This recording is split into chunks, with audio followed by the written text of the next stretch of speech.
we talk about how can you fix this problem on your Free Fire Max app. So all you have to do, so you just click here on settings, click on it here. When you just click here on settings, it's going to take you to next step here. It's going to show for you like this here. So then you go down, just keep going down, then you click here on apps. So then you come to apps list here, and there you're looking for Free Fire Max app, or just click here on search.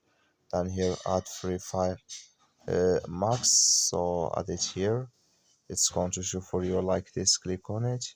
So then it's going to take you to this list here, click on first stop, then you click on OK. Then you go down, just click here on storage.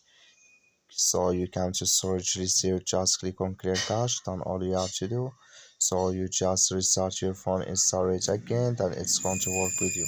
That's all you have to do. Thank you for watching. Don't forget to support us by liking and subscribe.